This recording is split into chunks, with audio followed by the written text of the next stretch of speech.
eles abriram o edital em 2019, então a gente conseguiu submeter o projeto, porque a gente tinha muita vontade de revitalizar o espaço, mas a gente tinha dinheiro.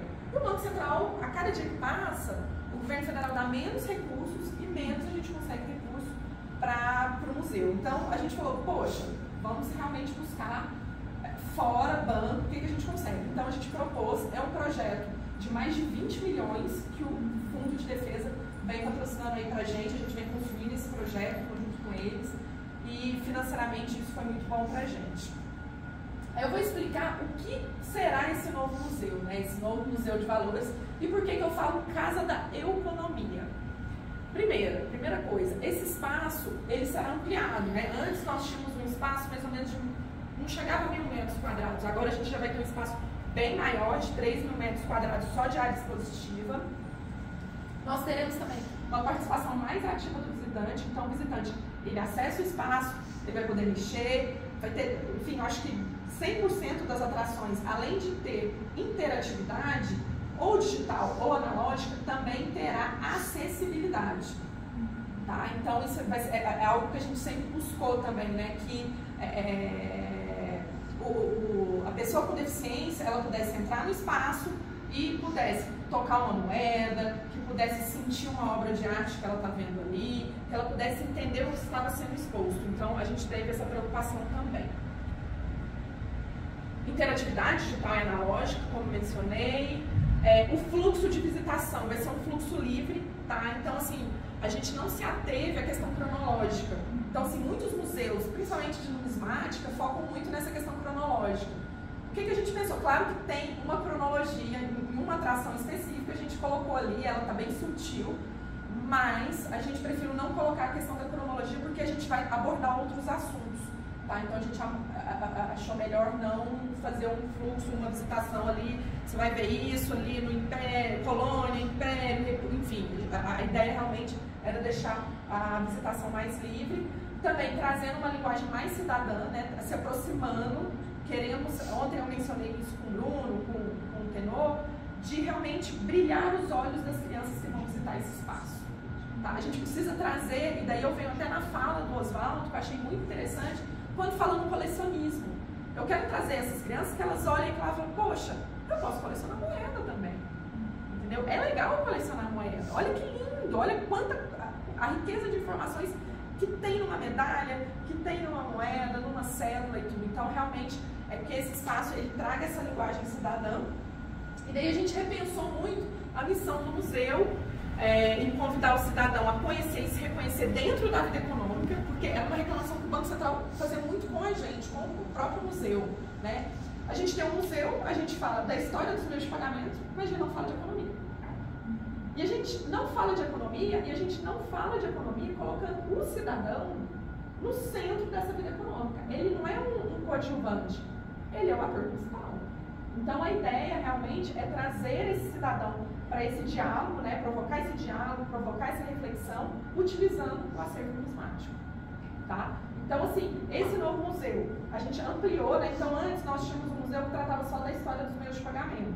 Então a gente vai continuar tratando da história dos meios de pagamento, mas vamos tratar também de economia, de educação financeira, que é algo que é muito demandado pelas escolas. Tá? Então as escolas falam, poxa, mas tem o Museu do Banco Central. O Museu do Banco Central tem toda a história dos meios de pagamento. E a educação financeira? Então, era uma demanda das escolas, então a gente foi também às escolas, a gente vai atender, e sustentabilidade, que é algo, acho que não tem um museu que não fale hoje de sustentabilidade, então a gente também vai entrar nessa seara da sustentabilidade. Falando agora um pouquinho do projeto em si, né? Esse projeto, ele é dividido em duas metas. A primeira meta é a adaptação da área, é toda a questão de obra civil que a gente vai fazer no espaço, e a meta 2 é a implantação do museu. Eu vou começar pela meta 1, que é a adaptação da área, vou mostrar algumas fotos para vocês como está hoje o espaço. Então a gente realmente colocou o museu abaixo para realmente construir com espaço melhor e tudo. Então a etapa 1 ela já foi concluída dessa adaptação da área, né? A gente elaborou o projeto arquitetônico, foi elaborado pela equipe do Banco Central, tá? A gente não fez contratação para esse projeto arquitetônico, a única coisa que contratamos foi o projeto dos jardins. Nós vamos incluir dentro do espaço do novo museu 2 jardins que são adjacentes ao espaço E esses jardins também terão elementos expositivos e a gente vai, enfim... Hoje, quando eu visito a obra, eu falo, eu já quero fazer reunião aqui nesse jardim. Então, assim, vai ser um espaço realmente muito legal. Eu, vendo a apresentação do Oswaldo, eu já penso, gente, quantas oficinas a gente vai poder fazer no jardim? Eu já penso em você falando lá sobre colecionismo, já nos jardins ali do museu, que realmente vai ser um espaço, assim... Brasília é um lugar que não chove, então é um jardim aberto. E a ideia é que a gente possa fazer eventos à noite, fazer oficinas, fazer muito o que o SESI Lab hoje vem fazendo em Brasília, né? Trazendo um público adulto também para os museus, não sendo só aquela questão de criança, que só vai criançada pela manhã por conta do horário comercial, mas que a gente possa fazer as atividades à noite também para os adultos.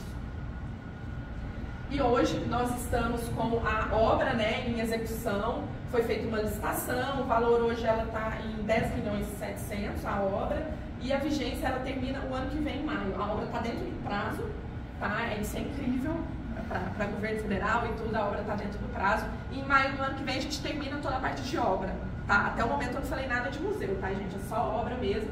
E eu vou passar algumas imagens para vocês do espaço.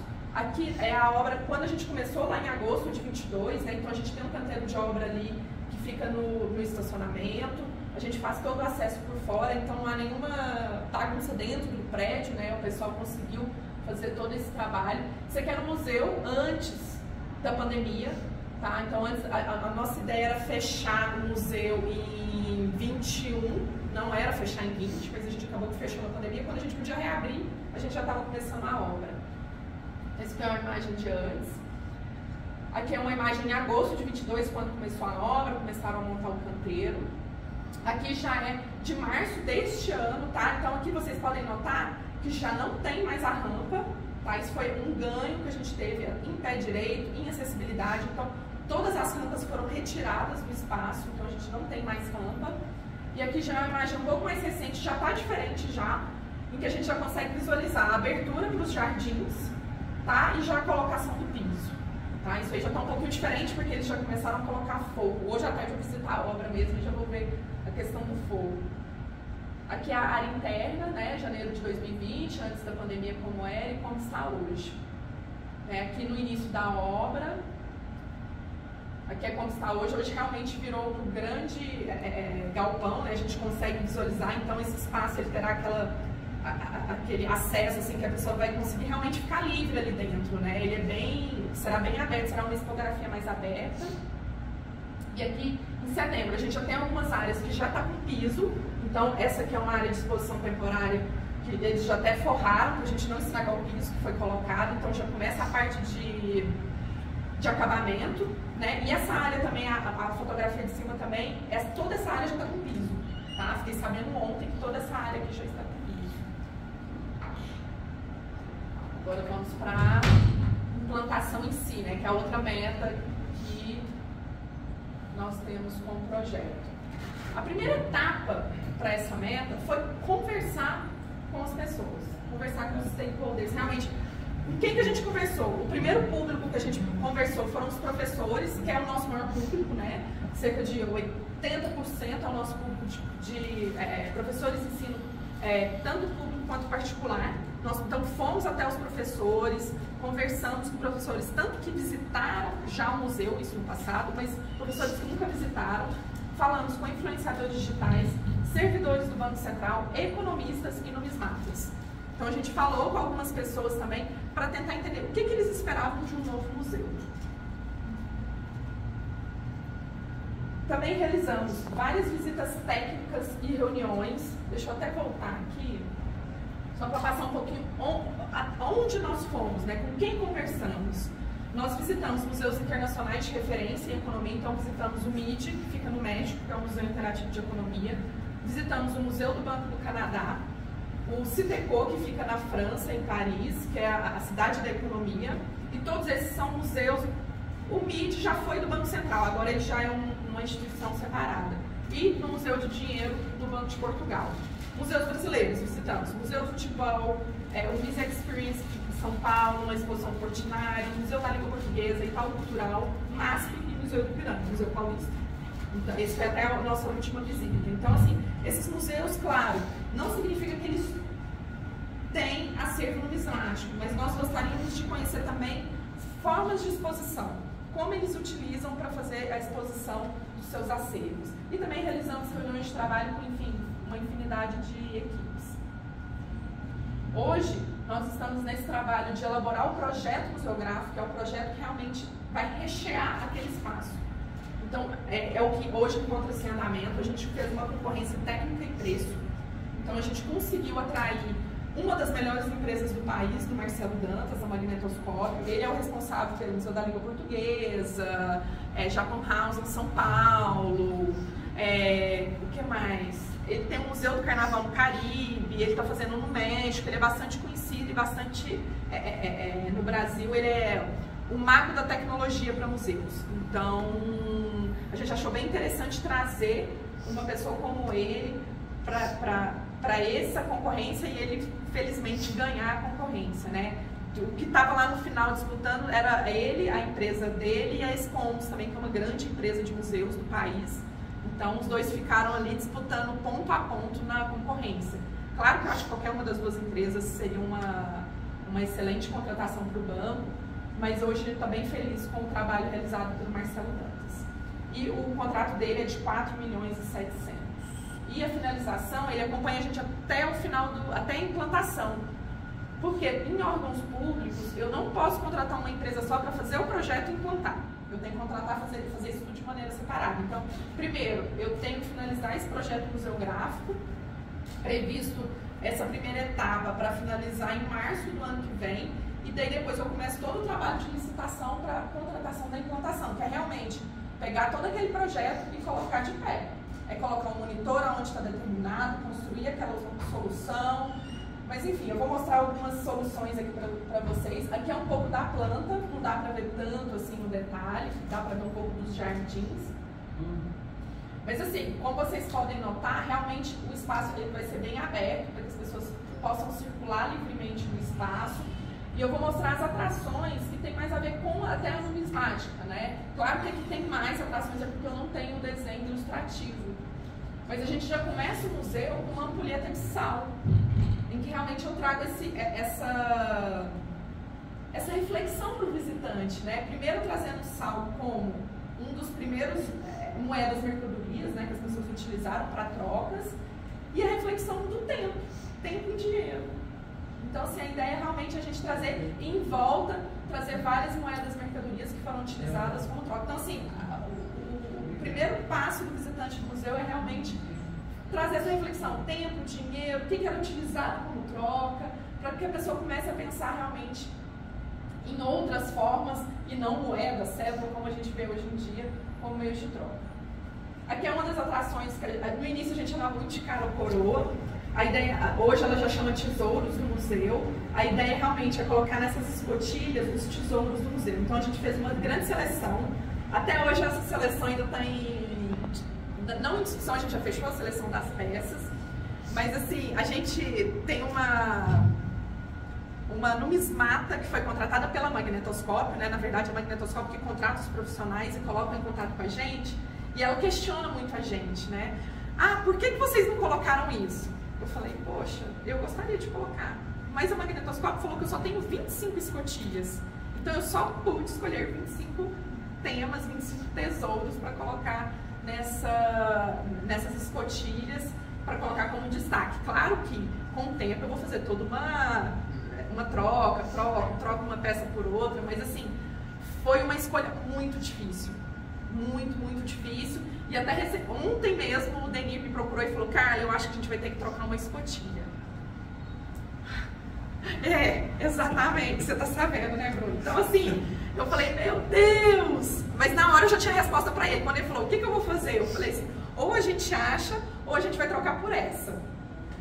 Então, enfim, é um grande desafio para a gente ter só que escolher 25. A gente entende que tem muito mais do que isso, mas isso a gente vai fazer mais para frente, fazer essa adaptação. Nós teremos um supermercado dentro do museu, né, para tratar de educação financeira, tá? Então isso também vai ser bem interessante. Nós, enfim, teremos a possibilidade do visitante pegar na barra de ouro. Isso é algo que, desde que entrei no museu, as pessoas falavam, cara, mas como assim a gente não pode pegar na barra de ouro? Então, estamos fazendo, a empresa está fazendo todo o estudo de como vai ser esse expositor, ele vai ser bem parecido com esse que vocês estão visualizando aí, que a pessoa realmente vai poder colocar a mão e tentar tirar. Até venho recebendo várias, quem já assistiu essa apresentação, toda vez me manda depois um vídeo da pessoa tirando lá em outros lugares do mundo, que colocaram uma barra de ouro dentro de uma caixa acrílica e a pessoa consegue tirar. Aí o meu departamento de segurança lá fica maluco, né? Cara, você vai colocar uma barra de ouro? Sim, vamos colocar a barra de ouro com todos os requisitos de segurança, enfim, para dar essa oportunidade para o visitante. Porque eu acho que isso é um ganho muito grande para quem for visitar o espaço. Mas dá para tirar, né? Não sei. Quem quiser tirar, pode tirar, mas que vai ter um vigilante lá do lado, uma câmera, isso vai. Um guarda armado do lado. Quem conseguir tirar aí, ó, vai ser um desafio. Mas essa aqui é a nossa grande paixão para todas as pessoas que trabalham no museu, que vai ser uma vitrine de 13 metros de comprimento, com 4 metros de altura, e que a gente usa bolacha, mandala, em cada mandala daquela nós vamos colocar acervo numismático. Então aqui eu vou contar toda a história, toda a tipologia que a gente tem.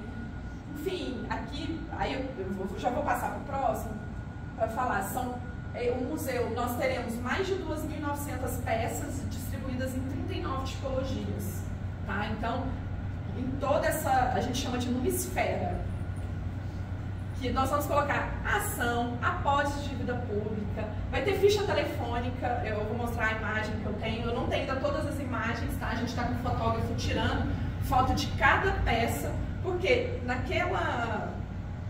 nessa vitrine, aqui não aparece na imagem, mas isso foi uma solicitação nossa. Além da vitrine, a gente vai ter totens em que as pessoas vão poder visualizar a mandala, visualizar a peça, girar a peça, ampliar, ver detalhes da peça. Então vai ser bem interessante isso aqui, que realmente as pessoas vão poder... Porque, claro, vai ser uma atração muito visual. Então as pessoas podem chegar lá, às vezes só para tirar uma foto, para mostrar a riqueza daquele acervo, mas queremos dar o algo a mais, né? E daí, para isso, eu vou precisar muito da ajuda. Isso eu falei ontem e sempre repito isso para o Bruno, para o Tenor, para o Oswaldo, o quanto o museu ele precisará do apoio de vocês. Tá? O Alexandre que está ali também apoia bastante a gente, nos ajuda em pesquisa. Então, é muito importante isso para a gente, porque nós vamos começar esse museu com informações básicas dessas peças. E eu quero colocar mais informações, eu não quero simplesmente colocar que é uma ação e que ela tem um tamanho X, portanto, e ela é feita de papel. Eu quero mais história sobre aquela peça. E nisso, a gente ainda não elaborou como a gente vai fazer isso, mas a ideia é que realmente a gente abra para a população de numismatas, essa possibilidade de vocês contribuírem com a gente, de enriquecer essa base de dados, tá? Trazer informações para todas essas peças. Então, a gente, a ideia é que realmente a gente não coloque só informações básicas, a gente começa com as informações básicas, mas que a gente traga mais informações. Então, enfim, isso aqui também foram uns 3, 4 meses só de escolha, sentada ali, pegando gavetas e pesquisando e olhando que peça que a gente coloca, e foi uma escolha também, porque para um acervo de 135 mil peças, ter que escolher 2.900 foi muito difícil. Tá? Mas também é um pedido que a gente fez para o curador para que a gente pudesse, a todo momento, e que for possível, a gente poder trocar as peças que estão ali dentro. Entendeu? Ah, não, identificamos que agora descobrimos aqui no nosso acervo em pesquisa mais R$960 raros. Vamos fazer uma mandala de R$960 raros. Vamos trocar por outra que às vezes não teve tanto apelo, ou que as pessoas não se interessaram tanto. Aqui eu trago, já é meu último slide. Pronto. Que são algumas imagens do fotógrafo, a gente está com um fotógrafo. Aqui na apresentação não fica tão bom assim, mas o fotógrafo que foi contratado pela empresa, muito bom, a gente vem gostando muito do trabalho dele. Ele vem conseguindo tirar imagens bem interessantes. Aqui a gente não consegue, eu não consegui colocar mais fotos porque elas são muito pesadas. Então, assim, para eu abrir a foto, eu tenho que ir lá para o banco central para abrir a foto. Na minha casa eu não consigo abrir, porque realmente pesa o computador, trava tudo. Então, a ideia realmente é só trazer uma amostra de algumas imagens. Claro que no totem não ficarão desse tamanhozinho, né? Isso aqui eu tive que compactar, reduzir, as imagens serão maiores, em que a pessoa realmente pode tocar, mexer, girar. Mas a gente só, como eu falei, a gente vai começar com essas peças, mas com informações básicas. Tá? A gente não traz muitas informações, realmente, porque umas a gente realmente precisa de um trabalho melhor de pesquisa, né? de entender aquela peça e trazer mais informações e ser rico naquilo que for passar para o cidadão. Então a gente entende que a gente começa realmente com o básico para que a gente possa avançar. E é isso, gente, assim, é uma apresentação rápida do que vai ser, do que será esse novo espaço, e estou aqui à disposição, se vocês quiserem perguntar, alguma dúvida que tiver, o Amato ali já... Eu quero perguntar para você o que é medalha de rosca. Ah, é a da Constituição, eu não sei, tem outra, é medalha estojo, né? Também, outro nome. É, a gente viu ontem lá, isso aí, aquelas... É a da Constituição, desculpa. Não, são aquelas moedas que eram cortadas e dentro faziam, guardavam... Uma história. É um relicário, quase um relicário. É, conta uma historinha. Uma historinha, a gente viu ontem lá, isso aí. Aprendi mais uma, né? Eu também não sabia também. Ah, tá, é porque as pessoas falam muito de medalha... Não, medalha... É um relicário lá, na verdade. A gente entende... A gente sempre falou medalha rosca porque é rosqueio. É. Mas a... Moeda estojo, cara. Moeda estojo.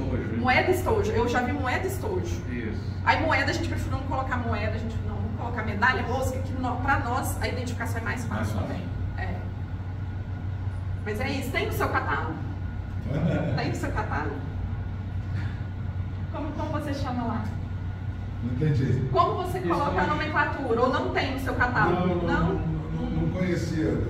Vou começar a procurar a partir daí. A da Constituição é classificada como medalha estojo, não é? Aquela de Medalha 54. hoje sim que tem fotografia.